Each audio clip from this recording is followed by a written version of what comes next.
Outubro de 2005, no coração do estado de Montana. Uma grande porta de aço se abre lentamente, revelando 16 imponentes animais que descem para uma terra árida, castigada pelo tempo e quase sem sinais de vida. São bisões tidos como geneticamente puros, raros sobreviventes de um tempo que parecia extinto. Por um breve instante, eles param e encaram o vasto horizonte à sua frente, amplo demais para um silêncio tão denso. Aquele solo, hoje empobrecido e sem vitalidade, já foi um oceano verdejante de gramíneas, vibrante em vida e diversidade. Agora, o que resta é um ecossistema ferido. A infiltração da água é fraca, a biodiversidade praticamente desapareceu e o solo parece incapaz de se regenerar. A ciência nomeou esse fenômeno como efeito pradaria vazia. Em certos pontos, ainda há traços esparsos de vegetação, mas tudo funciona como um organismo sem batimentos, um espaço sem energia ecológica. O retorno daqueles 16 bisões não é uma cerimônia simbólica, é uma estratégia prática e ousada. A lógica por trás da ação é direta. Algumas espécies não apenas fazem parte de um habitat, elas são responsáveis por moldá-lo. Quando somem, o equilíbrio ecológico desaba, mas quando voltam, reativam mecanismos naturais que estavam dormentes, prontos para se reerguer. No exato momento em que os cascos dos animais tocam o chão duro, algo começa a se transformar. Não é apenas uma questão de presença física, é o reinício de ciclos naturais, a movimentação do solo, a criação de mosaicos de plantas nativas, o retorno de insetos essenciais, a reorganização das cadeias alimentares. A partir desse pequeno grupo, inicia-se uma tentativa concreta de restauração. A ideia deixa de ser uma esperança distante e ganha forma como uma força dinâmica de renascimento. Milhões de hectares antes entregues ao silêncio e à degradação começam pouco a pouco a despertar. O que parecia perdido, agora pulsa de novo, impulsionado por um grupo de gigantes que carrega nas patas o poder de reconstruir um mundo.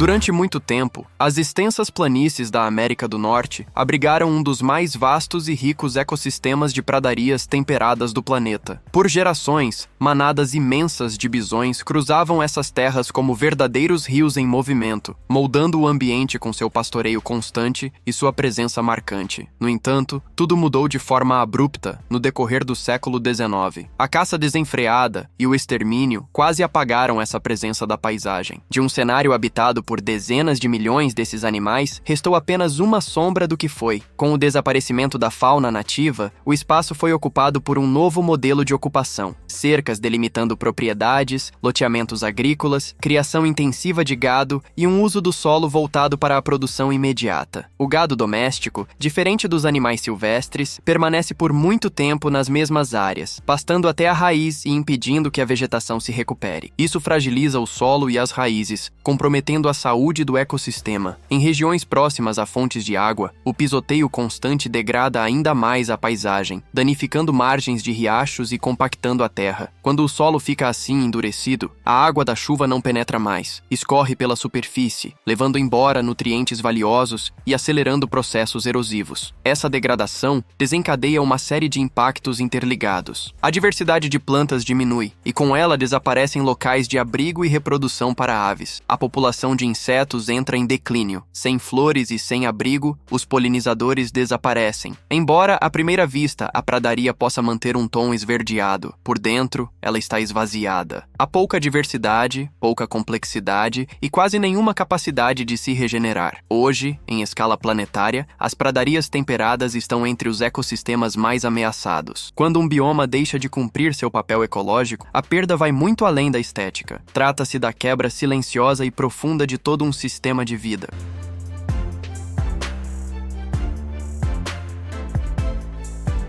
Recuperar uma pradaria vai muito além de simplesmente semear um campo bonito. Trata-se de reconstruir um sistema natural que exige vastidão contínua e movimento livre. É com esse propósito que o projeto American Prairie estabelece uma meta ambiciosa: conectar uma área de aproximadamente 1.300.000 hectares, uma extensão suficiente para abrigar migrações, biodiversidade e ciclos ecológicos completos. Para atingir esse objetivo, o plano é claro e direto: adquirir antigas propriedades propriedades rurais privadas, eliminar barreiras e restaurar uma paisagem fluida, livre de interferências artificiais. Até o encerramento de 2025, a área já integrada ao projeto ultrapassa 240 mil hectares. Trata-se de um progresso notável, mas o diferencial não está apenas na expansão territorial. O que realmente importa é a conexão entre os espaços. Cercas, que à primeira vista parecem estruturas simples, funcionam como verdadeiros muros para a fauna. Elas interrompem caminhos ancestrais, impedem deslocamentos naturais de animais e transformam o ambiente em um emaranhado de obstáculos. Por isso, a retirada e modificação dessas cercas se tornou uma ação prioritária no projeto. Mais de 160 quilômetros de barreiras antigas já foram removidas ou adaptadas, diminuindo riscos e abrindo passagens essenciais para o fluxo da vida selvagem. No entanto, abrir espaço não basta. Um solo degradado continua estéril mesmo quando as cercas desaparecem, se os processos naturais que mantêm sua vitalidade não forem restaurados. A pradaria precisa de seu verdadeiro restaurador, um agente natural que reative o ecossistema sem depender de tratores, drenagens ou insumos químicos. É aí que os bisões entram em cena, não como simples ocupantes do território, mas como elementos-chave do equilíbrio ecológico. Ao serem reintroduzidos, esses animais desempenham um papel essencial. Eles não apenas retornam ao seu habitat ancestral, atuam como agentes restauradores, capazes de reativar processos ecológicos e revitalizar um ambiente que sustenta centenas de outras formas de vida.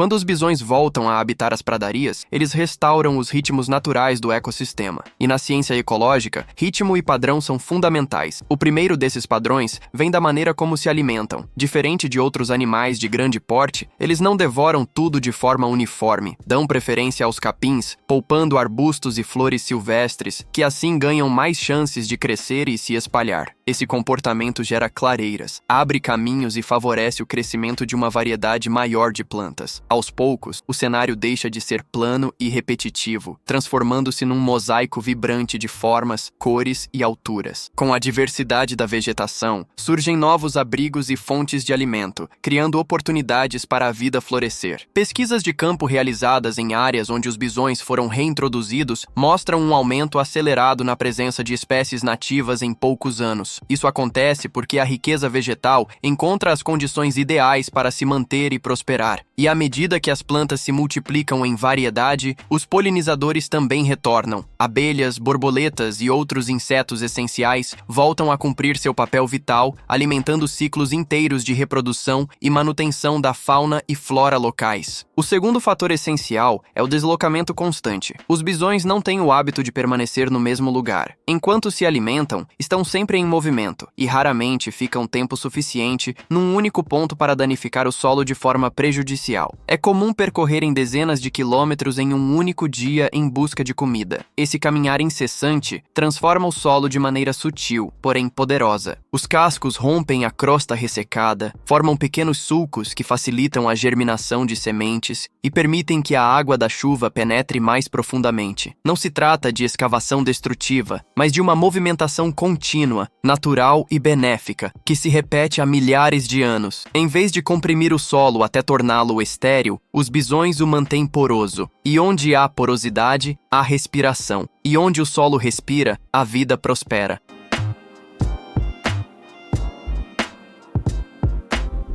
Em meio à vastidão árida das planícies, há um detalhe sutil, quase imperceptível, mas com poder transformador. Os bisões têm o hábito de rolar na terra seca. Esses gigantes, que podem pesar várias centenas de quilos, ao se jogarem repetidamente no solo, acabam esculpindo depressões amplas com até alguns metros de largura. Quando a chuva finalmente cai, essas reentrâncias viram pequenas bacias temporárias. Não se trata de lagos permanentes, mas sim de pontos vitais que por alguns dias oferecem água parada suficiente para que insetos se reproduzam, aves se hidratem e até anfíbios encontrem uma chance de retorno ao ambiente. Nessas regiões de pradaria, é justamente o que parece insignificante que frequentemente define quem tem chances de sobreviver. Outro fator essencial vem do que os animais deixam para trás: o esterco. Em ecossistemas não modificados, as fezes cumprem papel ecológico crucial. O cocô do bisão é rico em nutrientes, alimenta besouros e acelera a decomposição da matéria orgânica. Esses pequenos coleópteros, por sua vez, sustentam uma cadeia de vida que inclui aves insetívoras, predadores de pequeno porte e outros elos dessa complexa teia natural, antes fragilizada. No entanto, em criações pecuárias onde há uso frequente de certos medicamentos, o resíduo orgânico perde parte de sua eficácia ecológica, tornando-se menos seguro para a fauna decompositora e interrompendo o ciclo natural. Já com bisões selvagens, esse sistema tende a se reintegrar de maneira mais fiel ao que a natureza originalmente projetou. Tudo acontece como numa reação em cadeia. A vegetação se regenera, os insetos reaparecem, as aves voltam. Aos poucos, com a base da cadeia alimentar reconstituída, aquele ambiente deixa de ser apenas um palco vazio. Volta a ser uma engrenagem viva e autônoma, operando sem fios, sem motores, sem interferência humana, apenas a pura dinâmica da vida em equilíbrio.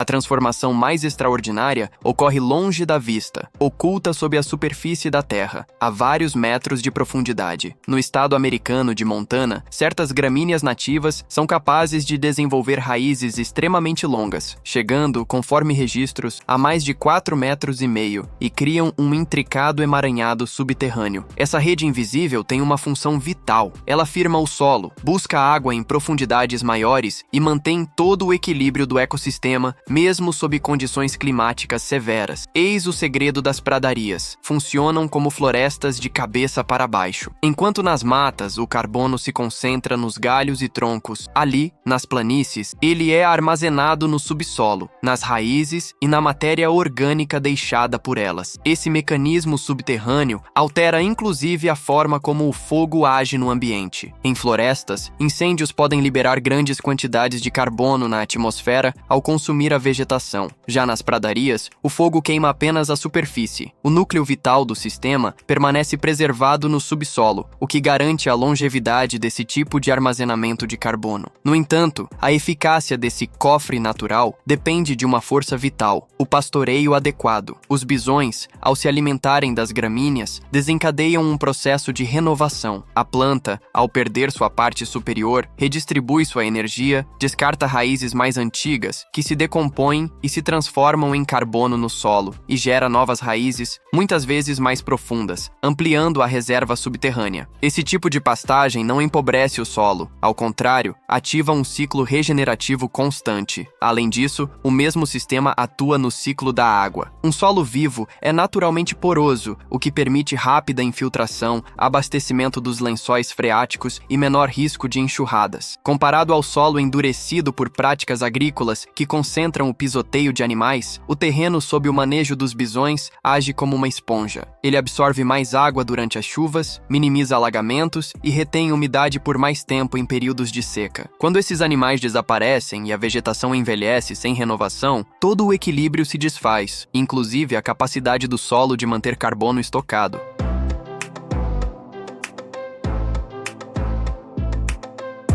A restauração de um ecossistema deixa de ser uma mera teoria quando começa, de fato, a transformar a paisagem. Foi exatamente isso que aconteceu após a soltura de 16 bisões em 2005. Com o passar dos anos, esse pequeno grupo deu origem a um rebanho que ultrapassou 900 indivíduos, distribuídos em 2 grandes manadas. Sua presença constante e seus deslocamentos naturais passaram a redesenhar o território por onde circulam, afetando positivamente dezenas de milhares de hectares. E o impacto vai muito além dos próprios bisões. Sua volta cria as condições ideais para que outros seres também retornem. Um dos exemplos mais emblemáticos desse renascimento é o antílope típico da América do Norte, conhecido por sua impressionante velocidade. Segundo relatos, ele pode alcançar até 90 km por hora. Durante milênios, essa espécie se adaptou para fugir de predadores e realizar longas migrações. Hoje, porém, seu maior obstáculo não tem garras nem presas, são as cercas.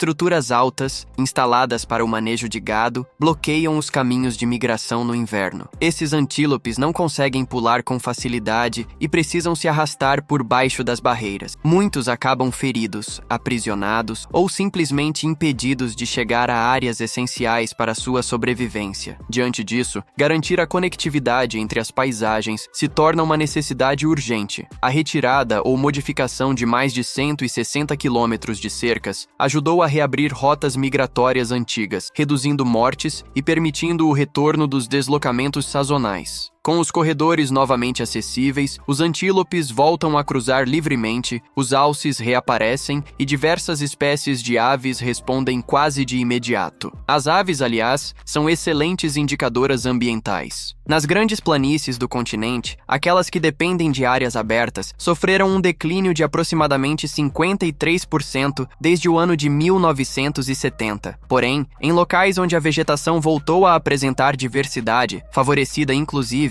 pelo tipo de pastagem promovido pelos bisões, espécies raras encontram um ambiente propício para nidificar. Esse processo não é nenhum tipo de encantamento, é o próprio habitat reaparecendo e ganhando vida novamente.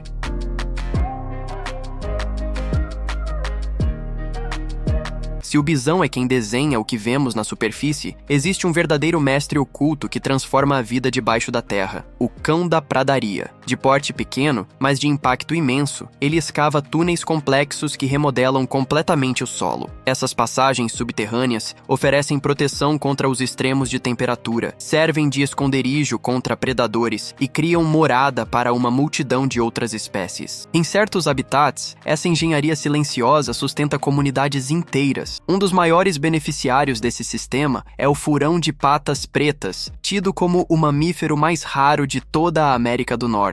Esse predador depende quase que exclusivamente dos cães da pradaria. São sua principal fonte de alimento e suas tocas garantem abrigo. Quando as colônias desses pequenos roedores entraram em colapso, o furão chegou ao limite de sua existência e, em 1979, foi declarado extinto na natureza. Só houve esperança de retorno quando o alicerce da vida no solo se reergueu. Colônias prósperas e ambientes adequados voltaram a surgir. A natureza reinicia, então, seu ciclo essencial. Os bisões, ao pastar, criam uma colcha de retalhos viva no campo. Nesses espaços com vegetação mais baixa e variada, os cães da pradaria encontram chance de ampliar seu território. Enquanto cavam, reviram e oxigenam o solo, facilitando a germinação e o desenvolvimento das plantas. Esse solo revitalizado, por sua vez, dá suporte ao ambiente que alimenta os grandes herbívoros. Um sistema que ficou adormecido por aproximadamente 150 anos retoma sua função. Gigantes das pastagens, engenheiros minúsculos, caçadores especializados e a reconstrução lenta e precisa da cadeia de vida. Aquilo que um dia pareceu apenas chão seco e sem futuro revela, aos poucos, camada por camada, o funcionamento intricado e completo de um ecossistema inteiro.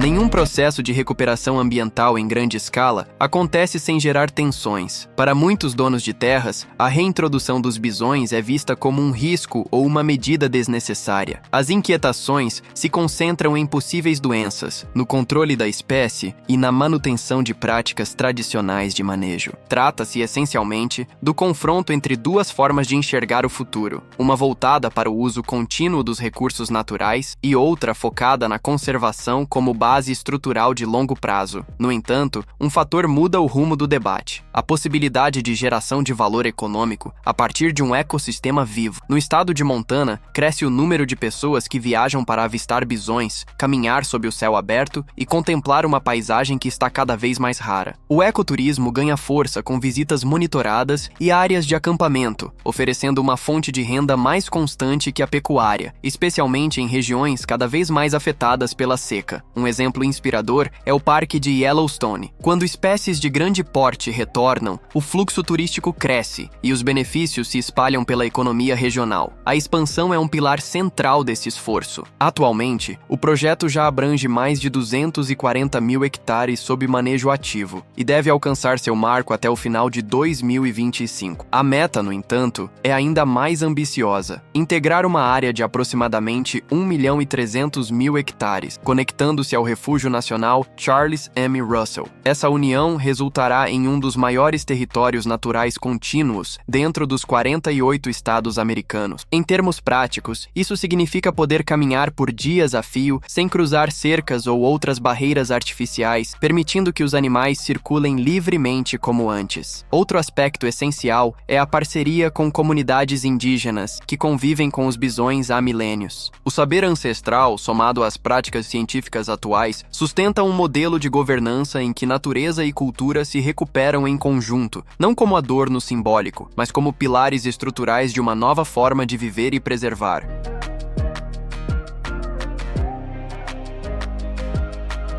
Reviva aquele momento marcante de 2005. Uma pesada porta metálica se abre e 16 bisões pisam em uma terra árida, exaurida. No ar, paira a incerteza. Seria mesmo possível que um grupo tão reduzido de animais reacendesse a vida em um ecossistema aparentemente sem alma? A resposta não veio de imediato, mas anos depois se manifesta com clareza. Ela se expressa no movimento dos corpos, nos sons da natureza que volta a pulsar, no renascimento visível da paisagem. O pequeno rebanho se transforma em mais de 900 indivíduos, e o ambiente reage como um organismo reencontrando o próprio manual de funcionamento. Onde o solo estava endurecido e coberto por rachaduras, brota uma nova ordem vegetal. O chão, que antes apenas deixava a água escorrer, volta a absorvê-la. O silêncio da pradaria dá lugar ao renascimento de uma cadeia alimentar complexa. Insetos, aves, roedores, mamíferos, predadores especializados e criaturas que atuam nas profundezas da terra retomam seus papéis. O que muda não é só a coloração verde da paisagem, é o seu funcionamento pleno. A pradaria ressurge como um organismo vivo e eficiente, uma engrenagem natural que não depende de indústrias, combustíveis ou intervenções humanas contínuas. Ela apenas precisa de condições adequadas para voltar a operar. A grande lição, por mais desconfortável que seja, é de uma simplicidade desarmante. Nem todas as soluções exigem invenções tecnológicas ou inovações modernas. Em muitos casos, a saída está em permitir que algo muito antigo, a força regenerativa da própria natureza, retome seu lugar. No entanto, isso depende de uma escolha consciente: recuar, dar espaço, remover obstáculos, reconectar habitats, reintroduzir espécies essenciais. Nas vastas planícies de Montana, os cascos dos bisões simbolizam mais do que a simples locomoção de um animal. Eles marcam o compasso de processos naturais que voltam a respirar. E quando esses ciclos se reativam, a esperança deixa de ser promessa vazia, transforma-se em realidade concreta, em prova ecológica que brota do chão, passo a passo, em uma terra que aprende, novamente, a viver.